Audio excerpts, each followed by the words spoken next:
Nah, ini kita mau ngomongin soal yang mungkin sekarang masih jadi concern Mas ya, soal TikTok ya Mas ya. Ya, TikTok Shop itu kan. ya, ya. Dulu sempat ditutup karena dianggap tidak comply dengan aturan karena menjadi satu masih antara e-commerce dengan sosial media, padahal dia sosial media ya, tapi dia meluncurkan atau melayani aplikasi e-commerce itu, makanya dilarang oleh pemerintah waktu itu, Kemendak yang bikin Permendak nomor 31 kalau nggak salah 2023. Kemudian disuspend sekitar 2 bulan kalau nggak salah, Oktober dia dilarang, November, Desember, persis di hari menurut saya yang hari unik waktu itu kan, karena ada Harbolnas. Iya, dia waktu itu ngejar itu kayaknya. ya. Harbolnas. 12 muncul lagi, tapi dengan langkah yang menurut saya langkah cerdik lah kalau saya. Kalau mungkin kalau orang-orang saya, orang Betawi, kalau cerdik itu agak tendensinya agak culas gitu ya. Iya, iya. Langkah cerdiknya si TikTok ini kembali dengan mengakuisisi Tokopedia. Nah, kita akan membahas sedikit banyak soal itu, dan mungkin Mas Cesar tahu daging-dagingnya yang bisa kita share ke publik. Oke Mas Cesar, ya mungkin pertanyaan pertama mungkin yang jadi dasar ya, mungkin banyak juga teman-teman sobat LPP yang belum paham apa sih bedanya antara e-commerce ya dengan sosial media gitu. E-commerce benar ya dengan sosial Iya, media. betul. Apa bedanya sih Mas? Jadi kalau sosial media bisa dibilang kalau zaman kita sekarang yang terkenal kan sebelum TikTok ada Instagram, ada Facebook gitu ya. Jadi lebih ya bisa dibilang sharing-sharing informasi lah ya, posting-posting gitu ya. Entah itu berbentuk tulisan, awalnya Facebook itu ya status ya, kayak Twitter itu kan sosial media. Bahkan ada yang bilang termasuk WhatsApp itu bagian dari sosial media gitu ya. YouTube tuh masuk bagian juga gitu ya. Jadi agak luas nih. Kalau saya sih ngelihat Messenger harusnya berbeda ya, karena dia kan tidak ada broadcast ya, walaupun sekarang udah ada channeling memang nih, jadi kayak agak-agak sosial media, memang agak rancu sekarang. Tapi secara umum memang jadinya mereka masuk tuh satu kerajaan yang sama tuh ya, jadi kayak WhatsApp, Instagram, Facebook, sekarang ada TikTok gitu ya, termasuk YouTube gitu ya. Jadi apa ya, media kita untuk bersosialisasi. Gitu makanya sosial media namanya. Dia berkomunikasi lah. Iya, bersosialisasi. Sebenarnya awalnya kan kayak kalau pernah dengar ya, mungkin rekan-rekan yang Gen Z kali ya, itu tahu Friendster ya awal-awal tuh ya. Gen X dong. Itu Gen X ya malah ya. Saya tahu tuh. Friendster tuh. 2000 ya, 2000-an itu ya. Itu awalnya mirip Facebook sebenarnya kan, mirip Facebook gitu kan. Cuman keunggulan dia tuh bisa nge-tag tuh awalnya tuh. Friendster itu. Iya, itu yang buat dia booming tuh. Teman kita nggak kenal, di tag di foto, wah itu jadi nambah teman baru. Nah, itu terasa fungsi sosial media. Gitu. Saya merasakan dulu tuh. Jadi ada teman saya posting, dulu saya kan masih kuliah juga saat itu kan. Tiba-tiba kok foto saya diposting, terus teman-teman saya yang lain yang belum jadi teman saya diposting semua tuh. Nge-link semua tuh. Nambah lah tuh friend-friend saya, tinggal add aja kan. Nah, itu. Nah, kurang lebih fungsi sosial media zaman dulu ya untuk nambah teman. Nambah teman. Jadi itu kata kuncinya ya. Iya. Nah, kalau social commerce beda lagi. E-commerce ya buat dagang ya. Iya. Kalau e-commerce kan sebenarnya awalnya kan personal gitu ya, dia tidak punya toko offline gitu kan, dia mau jualan, dibuatlah suatu platform namanya marketplace. Nah, cuman sekarang ada perubahan juga nih Mas Arif yang ini saya sempat singgung juga nih. Sekarang bukan personal sekarang yang buat, bahkan distributor pun menaruh barangnya di marketplace. Ini menurut saya nggak menarik juga ya, tapi nanti ya kita bahas sedikit lah. Ini sebenarnya ada kerancuan gitu ya. Jadi perang harga kan lucu, distributor ngasih harganya lebih murah, kita seller masa mau pasti kalah lawan distributor ya. Betul. Ini jadi nggak menarik. Jadi terasa sekarang kalau kita menjadi apa istilahnya reseller ya istilahnya ya, itu jadi nggak menarik kalau kita rasakan banding 5 tahun lalu atau 6 tahun lalu.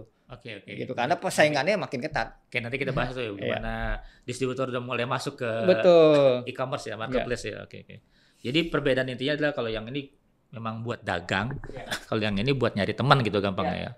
Nah sekarang kan setelah ada TikTok, ya terutama karena ada TikTok ya, karena jadi concern kemarin ya, itu platform nyari teman jadi platform dagang gitu ya. Ya kalau kita rasakan sih sebagai manusia kan sah-sah aja.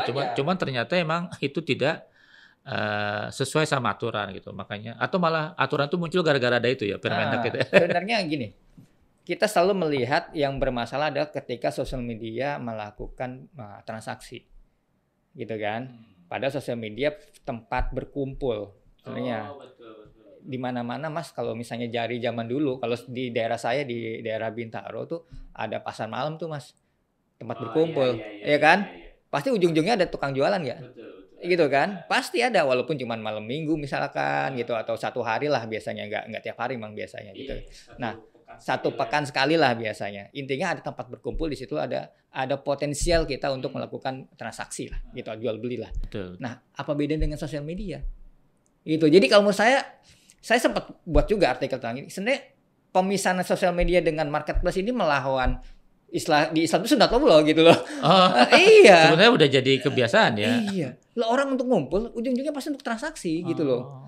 Kan? Betul. Sekarang kalau kita punya toko, entah itu di marketplace yang Tokopedia, Shopee, whatever lah. Pasti iklan ini kan di sosial media kan. Dulu aja kita sering orang itu akun pribadi dari Facebook tuh tiba-tiba jadi akun toko, dia bikin toko. Betul. Atau jadi akun jualan gitu. Kayak gitu. Dan itu nggak apa-apa sebenarnya kan? Iya, makanya saya bilang itu natural sebenarnya. Gitu kan, ketika kita gini lah, influencer. Ujung-ujungnya pasti kan dia ngapain? Jualan pasti. Ngapain dia punya 5 juta followers tapi kalau nggak di ujung-ujungnya tuh melakukan transaksi gitu loh. Jadi saya sebenarnya dari awal agak nggak setuju nih, kenapa kok dilarang, dipisahkan gitu loh, karena secara naturally ya namanya tempat perkumpulan, di situ ada transaksi. Nah itu pertama yang ingin saya mau bahas. Lalu kedua, jangan ngeliatnya semua dari hulunya adalah sosial media. Nah sekarang si marketplace pun sudah punya tanda kutip modul-modul seperti sosial media. Kan nggak pernah dibahas nih. Contoh Shopee. Shopee kan punya Shopee Live. Iya kan? Iya kan? Iya, saya nggak tahu Tokopedia Live guys. Feeling saya sih ada juga mirip-mirip gitu. Sekarang hampir semua kok. Hampir semua. Jadi marketplace juga istilahnya melawan itu dengan tapi nggak pernah dibahas kan? Marketplace melakukan fitur seperti sosial media. Dan nggak dilarang ya? Nggak dilarang. Padahal kan sama tidak sesuai aturan ya. Betul. Jadi saya juga baru tahu gitu. Ternyata sekarang terutama Shopee yang kelihatan banget fiturnya tuh kayak sosial media banget sekarang. Banyak post, banyak kayak timeline lah kalau di Facebook gitu, yang orang bisa scroll juga gitu loh. Gitu kan? Jadi lama-lama ya itu bisa di sosial media juga dong. Akhirnya campur juga. Kan gitu kan? Tujuannya sebenarnya mereka membuat orang nggak jenuh. Kalau di marketplace nggak jenuh cuma ngeliatin barang. Oh iya, karena orang 1 jam lihat barang milih paling bosan ya. Bosan. Tapi kalau gitu kan? sosmed itu orang 2 jam juga enak scroll karena satu orang kita bisa tahu. Betul. Makanya kan jadinya sebenarnya marketplace jadi berubah juga jadi sosial media. Iya. Tapi ini nggak pernah dibahas kan? Kita hanya ngebahas yang arah yang sebelah sini gitu. Betul. Kira-kira itu Mas. Kalau mau fair seharusnya yang itu juga harus dilarang dong. Dilarang dong. Harusnya kayak sejenis live streaming yang ada di marketplace nggak boleh dong. Nggak boleh. Dia harus purely hanya transaksi dong. Kalau memang benar-benar kita straight gitu ya, lurus gitu ya. Bahwa marketplace ya marketplace. Nggak ada iklan di situ dong. Gitu. Berarti ini TikTok game changer ya. karena dia melakukan dan kemudian banyak orang yang ikut atau pengguna jadi mengubah ombak gitu ya. Sebenarnya enggak Mas. Kalau Mas ingat ya, Line itu udah melakukan dari awal sebelum. Oh iya Line. Iya. Ingat kan ada Line Shop dulu. Iya, Bahkan dia punya e-money-nya sendiri kan, seingat saya kan. Jadi kerjasama lah dengan pihak ketiga gitu. Jadi sebenarnya udah ada. Kalau di luar negeri yang udah terkenal ya WeChat. Jelas itu udah proven gitu. Makanya saya bilang itu bukan sesuatu yang aneh di aplikasi lain itu udah berjalan. Super app sejatinya ya sebenarnya menggabungkan itu. Dan semuanya ada. Semuanya ada. Sekarang kita mau punya aplikasi banyak sama aplikasi satu semua lengkap kan enakan di satu. Iya, kita download satu dapat semua. Betul. Saya nggak perlu lagi pakai marketplace pilih satu-satu. Saya nyari misalnya mainan anak, nggak perlu kan saya buka satu-satu. Tinggal ngelihat di sosial media, saya googling, ngelink semua ke 3 marketplace misalkan. Itu kan suatu hal yang biasa menurut saya. Nggak harusnya bukan masalah kalau menurut saya ya. Iya. Nah, terus kenapa waktu itu pemerintah mengeluarkan larangan ke TikTok? Jadi kalau pemerintah saya lihat dia lebih mengarah kepada penguasaan data. Kuncinya di situ. Jadi ada rumor, kalau menurut saya rumor sih ini, gitu ya. bahwa seakan-akan TikTok itu menggiring opini untuk mengerahkan salah satu brand tertentu. Gitu yang si TikTok maui. Itu yang terdengar mungkin oleh Kementerian Koperasi dan Perindustrian mungkin lebih kerasnya ke Pak Teten saat itu, setahu saya, UMKM gitu kan, bahwa terasa UMKM itu digerus pasarnya gara-gara ada TikTok Shop. Karena TikTok Shop membuat algoritma yang bagus sehingga hanya produk-produk tertentu yang laku. Iya, yang dimunculkan atau di prioritas pertama yang muncul. Betul. Tapi balik lagi, kalau menurut saya itu hal yang natural juga, Mas. Di mana-mana ada platform pasti ada penggiringan kan, algoritma tertentu kan supaya kita tanda kutip viral kan, itu betul. hal-hal yang biasa saja apalagi gitu kan. Itu punya dia ya. Betul, apalagi punya dia. Sama aja kita pakai Facebook. Misalkan ada sesuatu yang viral ya pasti kan kita munculkan. Kita munculkan. Ada trendingnya pasti kan di Twitter atau di X sekarang istilahnya juga begitu, sama aja. Mungkin mereka tidak terlalu mengaktifkan fitur marketplace-nya, walaupun sebenarnya di Facebook ada. Facebook Marketplace kan ada sebenarnya kan. Iya, sekarang udah ada. Terus commerce Iya, berdagang lah di situ ya. Iya.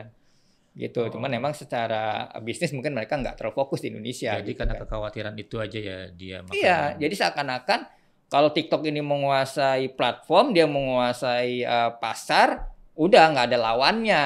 Nah ini yang ditakuti. Tapi kekhawatiran itu beralasan menurut Mas Cesar? Kalau menurut saya nggak beralasan. Gitu. Karena sekarang digital secara naluri ya seperti itu, Mas. Gitu. Kekuatan paling besar adalah kekuatan soal sebuah platform yang mempunyai data yang besar. Itu udah pasti. Nggak usah kita ngomong marketplace, Mas. Kita ngomong WhatsApp aja. Apakah WhatsApp nggak punya data-data penting? Kan gitu kan, kalau kita mau jujur gitu kan. Iya. Apakah itu pemerintah tahu kan gitu kan? Apakah mereka bisa mengolah data kita? Sama aja. Cuman ada yang kelihatan banget, ada yang enggak. Sekarang kita pakai Google aja. Kayak saya tadi kesini nih pakai Google Map. Mereka punya data. Data kita ya. Data kita. Kemanapun. Kadang-kadang kita nggak ngapa-ngapain, tinggal iklannya keluar. Iya. Kita pernah kesini tiba-tiba ke toko sepatu, sepatu. Betul. Jadi kalau kita terlalu khawatir di sisi itu kayaknya agak sulit gitu ya, kecuali memang kita mau jadi negara yang otoriter. Tapi saya menegaskan misalnya gini, kekhawatiran saya juga memahami kekhawatiran gitu. Misalnya soal data ya. Pada saat TikTok menguasai data, di Indonesia tuh sekarang yang lagi diminati itu barang X misalnya, sepatu lah gampangnya. Sepatu lagi booming ini, banyak booming. Kemudian karena TikTok tahu itu sepatu, TikTok tahu sepatu, dan TikTok ini kita tahu dari Cina, makanya dia akan share datanya ke pemerintah Cina dalam tanda kutip. Kemudian mereka berbondong-bondong memproduksi sepatu. Akhirnya karena dia punya data sekarang, demand-nya Indonesia lagi banyak, dia produksi banyak, dia banjiri Indonesia dengan sepatu yang diproduksi dia dengan harga yang bersaing tentunya. Nah, yang tadinya pengguna itu punya pilihan beli sepatu dari produk Indonesia atau UKM gitu. Tapi karena muncul produk dari Cina nih, gara-gara dia tahu banyak info soal itu, akhirnya dia memilih produk Cina karena yang lebih murah dengan kualitas yang sama lah, relatif sama. Nah ini kan dalam jangka panjang kan merugikan UMKM Indonesia. Apakah seperti itu yang saya pikir, karena alasan seperti itu yang dipakai sama pemerintah? Ya itu benar, ada benarnya ada salahnya. Kenapa saya bilang ada benarnya? Karena itu sudah terjadi. Jadi yang Mas Arif bicarakan tadi itu sudah terjadi dari 5-10 tahun terakhir. Gitu. Jadi kenapa kok kita baru ribut sekarang? Gitu loh. Tokopedia, mau semua lah, bukannya Tokopedia, mau Lazada, mau Shopee, kan kita semua tahu bukan rahasia umum lagi ya, bahwa 90% gitu itu produk Cina. Produk Cina. Kan gitu kan? Makanya kemarin saya bilang kalau kita mau menangin UMKM, bukan ngomongin masalah sosial media dipisahkan oleh marketplace. Gitu loh. Kita mau kuatin dari sisi produksinya, hulu berarti kan. Nah, hulunya kita kuat nggak? Sekarang gini deh, saya punya anak kecil, saya beli mainan. Apakah ada mainan made in Indonesia? Itu dulu deh. Ada nggak? Iya. Gitu kan? Itu aja kita nggak bisa menang. Tanda kutip di satu produk lah. Sekarang kita mau kuat di mana? UMKM kita nih masih rancu. Kalau kita ngomong nih sekarang ke UMKM lah ya. Kita mau menang di mana sih di marketplace ini? Kalau bisa kita punya blueprint. Pilih satu atau beberapa barang yang kita... Iya, nggak bisa kita menang semua, Mas. Nggak bisa. Cina itu memang nggak hanya di Indonesia gitu loh. Dia kuat di seluruh dunia. Karena kita mau melawan Cina dari sisi mana? Iya, oke. Nah, gitu kan. Itu baru nanti pasar memutuskan. Ya, kita pilih dulu yang mana barang-barang yang kira-kira kita bisa bersaing ya. Jadi apa namanya banjir produk Cina itu di Tokopedia kalau mau difilter sekarang udah banjir produk Cina.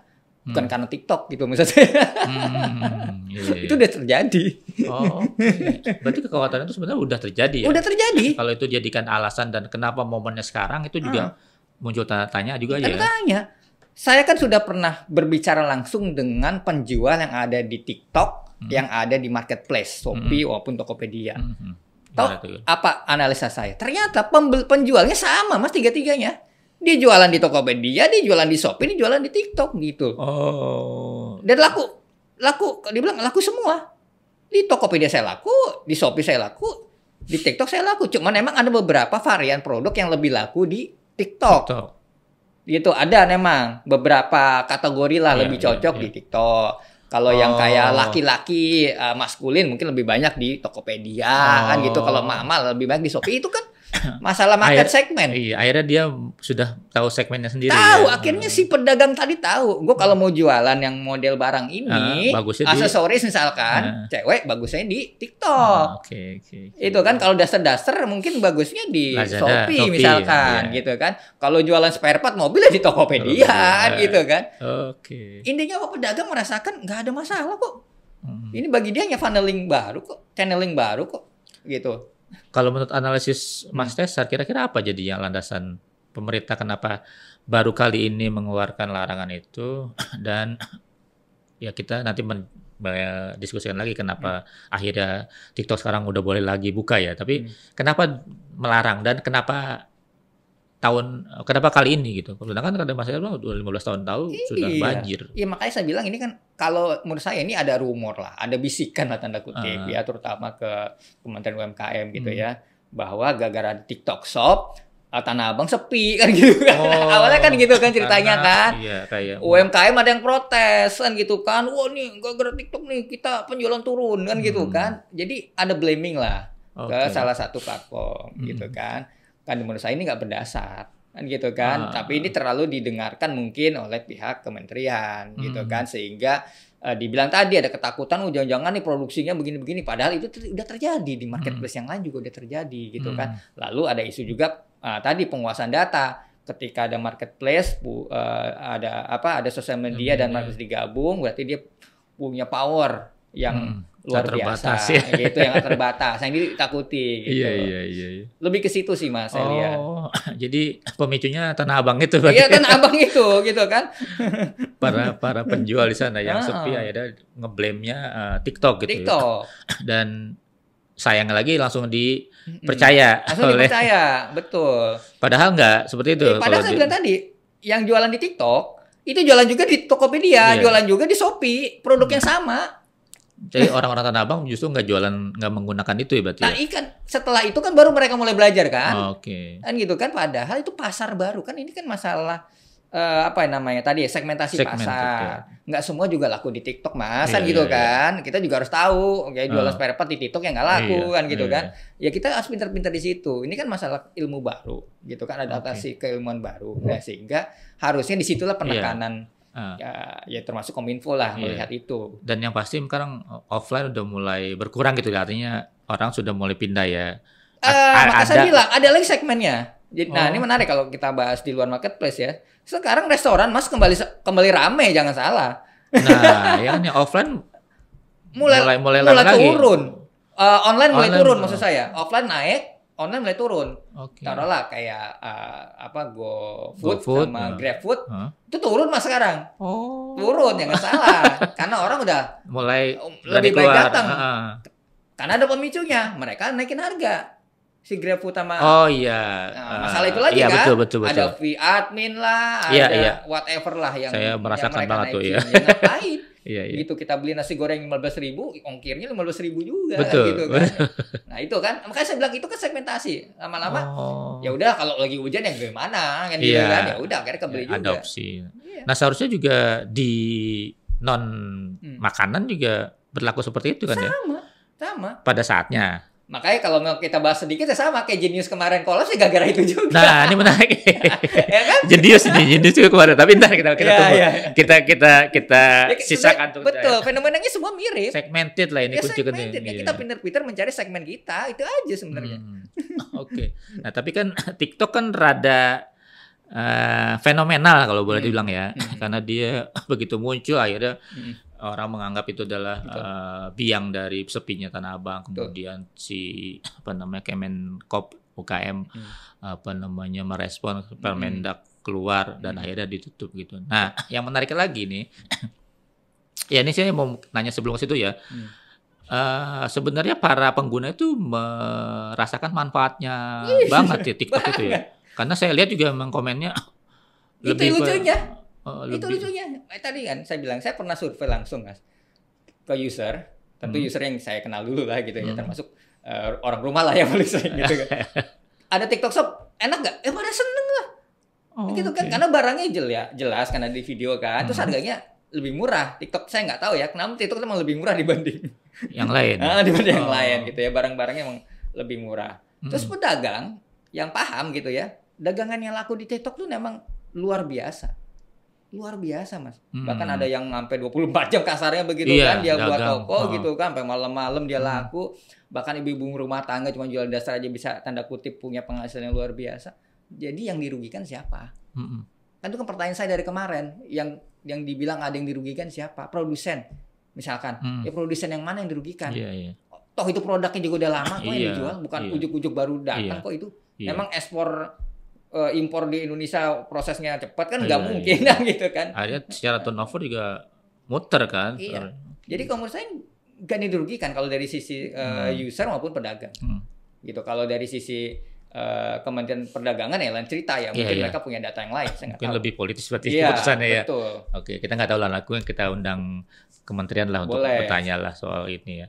Nah, kemudian setelah ditutup, kemudian TikTok balik. Return lah, saya itunya siapa namanya istilahnya TikTok return ya dengan cara yang sangat menurut saya cerdik lah tadi ya, bilang cerdik ya. Jadi dia kembali balik lagi tanggal 12 bulan 12 dengan mengakuisisi Tokopedia hampir 75% kan ya, dengan dana yang atau uang yang cukup fantastis 23 triliun waktu itu kalau nggak salah kalau dirupiahkan.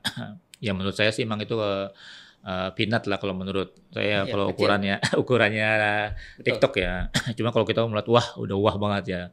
Nah, kembalinya TikTok ini tidak memenuhi apa yang dulu dilarang oleh Permendak 31 bahwa TikTok harus memisahkan antara sosial media dengan e-commerce-nya. Dia hanya dalam tanda kutip karena sudah jadi anak usahanya dia menggunakan Tokopedia. Tapi secara praktek kan kalau nggak salah sama aja ya. Si TikTok pakai yang dulu pernah dilarang dan sekarang dihidupkan lagi dan nggak ada perubahan. Artinya belanjanya tetap di situ dan TikTok itu nggak ada izin sebagai e-commerce. Nah menurut Mas Tesar ini apa? Ini kan kayak semacam apa ya kita dibohongin apa gimana? Ya, dikadalin ya. Kita dikadalin ini. Iya. Nah ini menarik. Ini sebenarnya yang ingin saya bahas juga gitu ya. Jadi sebenarnya tujuan Permendak itu apa sih gitu kan? Apakah dengan ada Permendak itu tanda kutip TikTok yang tadi comeback itu sudah sesuai harapan? Harapan yang dibuat dalam permen tadi. Iya. Itu kan harusnya sebenarnya. Iya, betul. Sebenarnya saya malah ingin bertanya dari si kementerian gitu loh. Apakah harapannya sudah tercapai? Apalagi tadi dengan kecerdikannya si TikTok tadi malah membeli si Tokopedia tanda kutip. Gitu kan. Jadi ketakutan penguasaan data malah terjadi kalau menurut saya. Sekarang si TikTok punya data besar. Tokopedia bisa dibilang nomor 2 sekarang, marketplace terbesar nomor 2 sekarang udah dimiliki oleh si TikTok. TikTok sudah punya sosial media juga yang salah satu yang terbesar di Indonesia. Sekarang rajanya siapa? Gara-gara permen ini gitu kan, sehingga dia malah jadi powerful. Jadi bumerang justru ya. Jadi bumerang. Yang dulunya cuma dikhawatirkan, sekarang sudah benar-benar malah terjadi. Dia menguasai 2 sisi data. Dan dua-duanya valid, sah, karena dia pemilik, kan gitu kan. Maka saya bilang, kementerian sudah menganalisa gak bahwa yang diinginkan ini benar-benar tercapai, atau jangan-jangan, gue salah langkah nih, kan gitu kan, gue dikadalin nih. Nah kalau memang merasa dikadalin nggak apa-apa, kita juga nggak usah malu gitu kan. Artinya diperbaiki, direvisi. Fight back betul, gitu ya. Berarti buat klausul dong. Berarti pemilik marketplace dan pemilik sosial media tidak boleh sama dong, kan gitu kan kasarnya. Nggak boleh dong orang punya marketplace juga, punya punya sosial media juga. Ini jadinya sama aja, jadinya monopoli juga ujung-ujungnya. Dan gitu. Peraturan itu nggak ada tajinya berarti kan? Malah menguntungkan TikTok. Jadi gini, kalau Mas pernah baca, TikTok itu mau menggelontorkan investasi di Indonesia itu lebih dari 200 triliun bahkan. Iya. Pernah diomongin sama bos di TikTok 2022 CEO-nya TikTok gitu, karena dia pengen gedein TikTok ini karena TikTok Shop tadi kan awalnya kan belum dilarang gitu kan. Nah tiba-tiba ada peraturan baru ini cuma modal 23 triliun, lebih murah. Iya benar. Dia dapat dua-duanya Mas. Bener, jadi sebenarnya lagi ketawa-tawa mereka sekarang gitu loh. Cuma 10% dari yang dianggarkan di. Iya, nggak perlu gede-gede sekarang mereka. Kenapa? Tokopedia udah jadi Mas, itu barang jadi. Iya. Udah punya sistem, udah punya market. Udah punya pasar, semua udah lengkap. Cuma dibeli 23 triliun, beres, selesai. Nah, saya pikir dari sisi Tokopedia kenapa mau ya? Nah, sebenarnya kan mereka berdarah-darah. Iya, waktu kita pembicaraan pertama itu startup yang sudah IPO justru startup yang berdarah. Si penyandang dananya udah give up gitu ya sebenarnya ya. Jadi ini balik lagi ya, kalau kita ngomong secara general sekarang semua unicorn bisa dibilang EBITDA-nya hampir semuanya merah kan gitu kan. Kita jujur aja gitu kan, yang positif kayaknya saya nggak yakin ya ada yang positif unicorn gitu ya, karena ya mereka beban hutangnya aja udah nggak tahu saya gitu kan. Jadi ketika ada dana masuk yang fresh gitu ya pasti itu sangat langsung diambil, pasti diambil gitu kan, lumayan lah gitu kan. Nanti ujung-ujungnya dia akan collab juga ya, yang penting dia udah. Berarti pemilik udah cabut semua dong untuk pemilik. Bisa jadi gitu kan, itu private taking kan gitu kan. Itu menurut saya kesempatan emas memang kalau ada yang masuk di ujung-ujung kayak gini. Dari sisi Tokopedia itu alasannya ya. Iya, dia mungkin akan fokus di tempat lain kan gitu. Saya nggak tahu di produk yang mana gitu kan. Betul. Nah sekarang kembali ke sisi si TikTok ini. Nah setelah dia kembali dan tetap menawarkan e-commerce di sosial medianya, kan kemarin sempat ada perbedaan antara Kementerian UKM dengan Kementerian Perdagangan kalau salah. Dari Kemenkop saya lihat memang rada keras ya protesnya, tapi kalau dari sisi Kemendak kayaknya oke-oke aja, katanya sudah memenuhi. Ini gimana Mas? Iya, jadi karena Kemendak melihatnya begini. Si TikTok sekarang udah punya Tokopedia, izin marketplace ya, otomatis dia udah punya, kan gitu kan, sehingga ya udah, apalagi mau dilarang, kan gitu kan, gitu. Dia kan udah punya 70% berarti majority punya dia, makanya dia kenapa ambil majority biar punya, kalau dia ngambil cuma 40% nggak bisa dibilang punya dia, kan gitu kan, kalau misalnya di atas 50% ya udah pasti dianggap punya dia, artinya dia sudah berizin dengan entitas PT-nya si Tokopedia. Yang notabene itu punya TikTok juga gitu. Jadi sebenarnya kalau pemerintah ngeliat ya udah comply secara peraturan. Iya, sudah comply. Cuman masalahnya kan peraturan pemerintah yang kemarin dibuat itu kan memisahkan. Nah, iya. Nah, itu kan intinya itu, memisahkan aplikasi ya. Betul. Bukan secara entitas perusahaan. Bukan hanya entitas saja. Makanya saya bilang ini belum tercapai. Dan mereka bilang ada waktu testing lah, saya juga nggak tahu tuh kok ada istilah testing, padahal di undang-undang itu nggak ada gitu kan istilahnya. Percobaan 3 bulan itu saya nggak tahu juga ya. Yang ini TikTok dikasih waktu 3 bulan. 3 bulan kan, gitu kan untuk tanda kutip beradaptasi lah gitu kan. Ya walaupun dia udah bukan bertafsir lagi, itu udah jual beroperasi sebenarnya. Beroperasi kalau di OJK emang ada istilah sandbox kan gitu kan. Tapi kan itu ada aturannya, nggak boleh besar berapa, itu ada aturan ketatnya. Kalau ini kayak saya lihat nggak ada aturan begitunya. Bebas-bebas aja gitu. Cuman yang saya sayangkan, kenapa harus nunggu 3 bulan?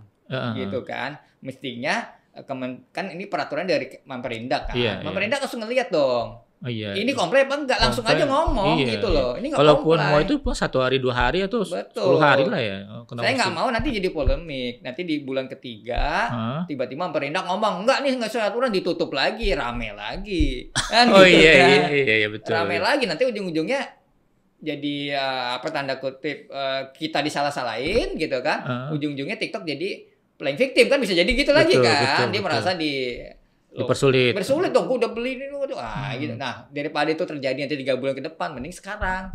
Gitu loh. Kalau memang belum comply, ngomong belum comply-nya di pasal berapa. Segera diberesin. Jadi jelas ya, misalnya belum comply karena belum memisahkan antara sosial media dan e-commerce, berarti itu juga nanti harus berlaku dengan Shopee dan lain-lain yang punya dua itu juga. Kalau misalnya itu didiamkan, berarti emang ada pendiaman gitu ya. Dan kita mesti tanya nih, alasannya kenapa didiamkan ini. Curiga juga kita kan ya. Nah, bener Pak, maksudnya misalnya nanti 3 bulan begitu, kemudian dia dilarang lagi 3 bulan dengan alasan tadi kan masa percobaan selesai, tiba-tiba si TikTok tidak beroperasi dengan alasan itu kan akan jadi polemik lagi gitu. Dan itu yang jelek adalah pemerintah ya. Betul. Makanya sebenarnya kemarin harapan saya peraturan Memperindak ini kan sebenarnya membuat kolaborasi lah tanda kutip antara si sosial media dalam hal ini sebenarnya TikTok gitu kan, untuk bekerja sama dengan marketplace yang ada di Indonesia. Bukan hanya Tokopedia harusnya. Dia bisa kerjasama dengan Shopee, dengan Lazada, dengan Bilibili misalkan gitu kan. Sehingga misalkan nanti ada orang yang jualan di TikTok, dia punya 3 link. Bisa ke Tokopedia, dia bisa ke Shopee misalkan, dia bisa ke Lazada misalkan, contohnya seperti itu gitu. Jadi transaksinya benar-benar dilempar. Betul. Keluar aplikasi. Ya, untuk transaksi ya. Iya. Untuk memisahkan tadi antara sosial media dengan. Tapi mungkin secara bisnis mereka dapat untung lah ya, tetap lah mungkin dapat 1% ya, itu secara bisnis lah ya, di belakang layarnya lah ya gitu kan. Karena kan secara hulunya nih tarikan dari sosial media mereka. Itu bayangan saya kemarin seperti itu gitu kan. Ternyata kan si TikTok lebih cerdik lagi, dia beli si Tokopedia dan saya nggak tahu, jangan-jangan pemerintah juga kecelai juga bisa jadi kan gitu kan. Saya juga nggak tahu gitu. Nah, dengan kondisi yang terbaru seperti ini, Memperindak melihat ini gimana gitu. Maksud saya dia harusnya melihat, jangan-jangan permen yang kita buat nih udah nggak cocok lagi. Itu maksud saya. Ini 2 prediksi nih kan gitu kan. Itu maksudnya jangan malu-malu juga gitu. Kalau misalnya buat aja previsinya. Kalau misalnya itu salah ya bikin Permendak baru lagi. Gitu kan harusnya kan dipencet keluar. Masuk ke marketplace yang benar kan gitu kan. Sekarang enggak Mas, masih di TikTok semua. Juga termasuk transaksinya gitu. Apalagi transaksi bayarnya kan mestinya logikanya gini, kalau memang dilempar, orang yang nggak punya Tokopedia itu nggak bisa transaksi di TikTok Shop. Logiknya gitu. Betul. Karena dilempar. Kalau sekarang prakteknya kan sama aja. Sama aja, nggak keluar aplikasi di situ semua. Nah, itu kan harusnya di testing sama. Kalau testing seperti itu ya. Di testing ini benar-benar keluar gak nih? Kan gitu kan, benar-benar keluar gak? Atau maksudnya keluarnya istilahnya si Memperindak mungkin nggak harus keluar aplikasi kan, saya nggak tahu juga. Kan di otak kita keluar aplikasi. Mungkin bagi dia nggak usah deh, keluarnya cukup e-walletnya aja beda ya misalkan gitu. Untuk keluar itu dianggap sama mereka ya udah. Makanya saya bilang ini kan persepsi. Artinya sama aja prakteknya antara sebelum ditutup dengan sekarang. Dari sisi user sama aja. Gitu. Tapi kalau dari sisi izin ya tadi. Ya karena dia bisa pakai alasan itu, saya udah punya Tokopedia. Itu Tokopedia punya gua kok. Nah gitu, izinnya gua pakai Tokopedia. Nah, udah selesai ceritanya. Oke. Mungkin ini menterinya lagi sibuk ya. Gitu. Sebenarnya saya dari kemarin tuh nunggu dari pihak kementerian menanggapi tanda kutip gebrakan si TikTok ini membeli Tokopedia. Saya mau tahu sebenarnya ada nggak sebenarnya mereka melihat ini mereka kecelek gitu. Iya. Nih Pak Menteri nih, ayo seperti dulu kampanye mungkin. Nih dulu nih TikTok kita 3 bulan, pas 3 bulan persis udah ada presiden baru dong kalau gitu ya. Iya, benar.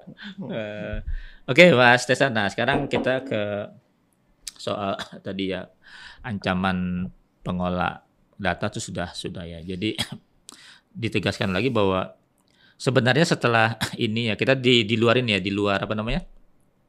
Di luar pro kontra ini ya. Sebenarnya TikTok ini sih dampaknya buat pengguna itu sebenarnya positif kan ya. Artinya mereka merasakan manfaatnya. Nggak ada perbedaan antara sebelum dan sesudah gitu kan ya. Nggak ada. Oke. Untuk pengguna. Sekarang untuk pedagang. Kalau untuk pedagang mereka gimana, rasakan manfaatnya juga sama seperti kan, kalau kita mau ngomong dampak TikTok Shop ya, itu banyak positifnya kalau saya lihat ya. Ini di luar masalah peraturan pemerintah tadi ya. Banyak lapangan pekerja baru gitu kan. Dia punya studio-studioan gitu kan untuk buat toko streaming gitu kan. Dan itu anak-anak SMK rata-rata kan gitu kan dipekerjakan, dan juga ada tempat sewanya itu juga. Betul, jadi studio sewa itu ya. Studio sewanya. Jadi banyak tanda kutip lapangan pekerjaan baru sebenarnya dari TikTok Shop ini gitu kan. Dan juga secara pedagang juga jadi punya tempat segmen baru. Nanti saya bilang sebenarnya pedagangnya itu ya pedagang yang ada di Tokopedia juga, di Shopee juga gitu, bukan orang-orang yang benar-benar purely baru. Berarti, atau benar-benar emang ada yang baru, mak-mak nggak gitu, dia merasa jiwanya lebih tersalurkan kalau dia buat video kan gitu kan, dibanding cuma naro barang foto selesai. Kalau dia bisa nunjukin gue pakai ini, itu lebih menarik mungkin menurut mereka gitu. Jadi saya nggak ngeliat negatifnya. Negatifnya cuma tadi mungkin dari sisi pemerintah merasa ada ancaman tadi. Ini kan dari sisi pemerintah berarti kan. Kalau dari sisi pedagang kan oke aja. Nah, itu kan adanya di proses import. Maka saya bilang, ini yang disalahin tanda kutip platform. Padahal platform ini menerima barang hasil import. Importnya yang diberesin. Importnya beresin ya. Bener nggak? Iya. Selama importnya bener, ya platform hanya menerima barang kok. Terus masalah, ini nanti barang Cina masuk ya buat aturan. Gimana caranya biar barang Cina itu nggak masuk? Membatasi. Jangan platformnya yang dicekek. Iya, kayaknya nyari-nyari yang gampang di itu ya. Yang gampang di... Sekarang gini logikanya Mas. Ini logika simple aja. Sekarang yang dicekek itu si platform. Padahal barang masuk nggak ada yang batasin. Lucu nggak? Tuh barang udah masuk di Tanjung Priok itu. Ya pasti kan harus dijual. Dan jualnya paling gampangnya di marketplace. Nah, yang disalahin sih marketplace-nya atau TikTok-nya kan gitu kan. TikTok-nya disalahin, tapi yang masukin barang nggak disalahin. Oke. Gitu kan. Ya makanya inti masalahnya nggak diselesaikan, dia cuman dampaknya aja yang diselesaikan. Yang diurusin lah gampangnya gitu ya. Itu buat pemerintah. Nah, kalau secara umum buat perekonomian kira dampaknya apa? Secara ini kalau begini nih, impor bebas, ya orang tentu dagang juga bebas itu ya. Tapi secara jangka panjang untuk ekonomi Indonesia. Memang kalau secara jangka panjang, ini kalau kita ngomong ketahanan, apalagi kemarin tuh habis debat capres. Sebenarnya ini masuk isu ketahanan. Kalau kita mau ngomong ya, jadi platform besar itu memang bagusnya memang kita yang punya. Itu saya setuju. Kalau dari sisi itu ya kita ngomong ya. Cuma masalah kita punya blueprint gak ke arah sana. Nah, itu. Kan gitu kan. Sekarang yang ada aja akhirnya dibeli oleh orang asing. Iya. Kan gitu kan. Terus kita mau buat aturan ini lokal nanti jadi masalah baru lagi kan gitu kan. Makanya saya bilang kalau mau buat blueprint harus blueprintnya jelas. Dan juga mungkin nggak bisa dalam waktu 1 tahun, 2 tahun nggak bisa. Ya yang long term gitu. Artinya dalam tahun kelima misalkan tidak ada lagi marketplace asing misalkan gitu kan. Kalau ada pun kita kasih proteksi bahwa mereka tidak boleh jualan yang begini. Kan aturannya lebih jelas kalau memang kita mau melakukan tanda kutip penyelamatan ekonomi secara jangka panjang kan ya. Ada berpihak kan. Udah kan wajar kan kita berpihak. Kalau sekarang kita mau berpihak tapi yang mau dibantu juga nggak jelas kan gitu sebenarnya. Berpihak cuman kan? di bibir aja ya. Benar. Sekarang kalau mau jujur semua unicorn itu kan merah kita kan gitu. Dan kan. Iya benar. Itu akhirnya kita nggak punya apa-apa lagi ya karena semua udah dijual ya. Nggak punya apa-apa lagi. Walaupun datanya ada di lokal pun secara fisik mungkin, tapi kan sekarang digital ya cross border nggak ada ngaruhnya gitu. Ya itu kan Cina juga melakukan itu 10 tahun yang lalu, 20 tahun yang lalu mereka mempunyai beberapa apa istilahnya tadi blueprint yang ini harus dipunyai sama Cina gitu. Iya. Bahkan mereka memblokade Google, mereka Betul. punya aplikasi sendiri untuk Google gitu. Sekarang gampangnya gini, kalau memang kita ngomong ketahanan ya, atau pertahanan lah gitu ya. Pernah berpikir nggak kalau si marketplace ini atau sosial media ini bisa hengkang dari Indonesia tiba-tiba, atau mereka tiba-tiba problem servernya? Itu berpengaruh kepada Indonesia, perekonomian Indonesia berapa triliun atau berapa persen orang jadi nggak bisa berbisnis. Bisa, nggak usah jauh-jauh deh, WhatsApp mati misalkan satu Betul. hari. Oh, iya. Nah, itulah sebenarnya yang bisa dibilang kita tidak berdaulat di situ sebenarnya. Maka harusnya debat capres kemarin dibahas itu. Itu soal ketahanan juga kan Itu ya? ketahanan juga. Iya. Misalkan tiba-tiba WhatsApp mati, Gojek mati, Grab mati. Apa yang terjadi dengan bisnis Indonesia dalam satu hari? Saya yakin berapa triliun bisnis kita mati. Saya termasuk pedagang makanan mas di GoFood atau di GrabFood. Saya merasakan manfaatnya. Ketika itu mati ya, udah penghasilan saya satu hari hilang dah. Oh iya betul. Itu baru saya doang. Oke. Berapa ribu pedagang yang ada di Itu harus di-exercise tuh ya. Iya, artinya apa? Kita rentan. Oh. Nah ini yang harusnya dipikirin. Betul. Saya jadi teringat film itu tuh, filmnya Bruce Willis itu yang Die Hard. Yang tiba-tiba seluruh sistemnya itu dimatikan tuh, dihack gitu. Soalnya itu kan udah terjadi mas, kalau kita mau jujur itu terjadi di Rusia. Rusia itu pas perang sama Ukraina itu semua server yang ke Amerika diputus semua termasuk ATM kan gitu kan. Kan makanya orang Rusia nggak bisa banyak ambil duit kan di sini. Oh iya betul, Rusia kan diblokade dengan cara itu ya. Dan itu udah kejadian, maka saya bilang, nah Indonesia udah siap gak kayak gitu? Dan itu harus muncul kemarin soalnya di debat ketahanan ya. Oh iya. Lah, ini harus ada semacam krisis center gitu kali ya, yang bisa exercise ini kalau sistem kita satu mati. Betul. Itu harusnya yang ada semacam apa ya? Kalau misalkan di dunia security ada SOC misalkan, gitu ya. Jadi dia semacam kayak membuat semacam analisa lah gitu ya. Ketika ada serangan di salah satu ini, impact-nya kemana aja nih? Gitu. Mungkin sekarang ada BSSN lah ya. Harusnya BSSN mulai mikirin itu tuh. Misalkan marketplace Indonesia sekarang yang terbesar 3 besar dihitung nih. Ini ada transaksinya berapa sehari. Kalau misalnya 3-3-nya mati diserang hacker, gitu kan? Ini nggak usah ngomong di apa yang misalnya bukan disengaja di dalam ya, memang diserang dari luar. Apa yang terjadi di Indonesia? Kan gitu kan? Itu kan ketahanan bangsa juga kan? Orang nggak bisa dagang, nggak bisa ngapa-ngapain kan gitu kan jadinya kan? Iya betul. Termasuk WhatsApp, termasuk sosial media kan gitu kan. Nah itu harusnya dipikirin benar semua. Iya. Itu kayaknya kita mesti setting waktu lagi tuh untuk menjelaskan itu. Kalau perlu kita ajak orang BSSN untuk berdiskusi ya.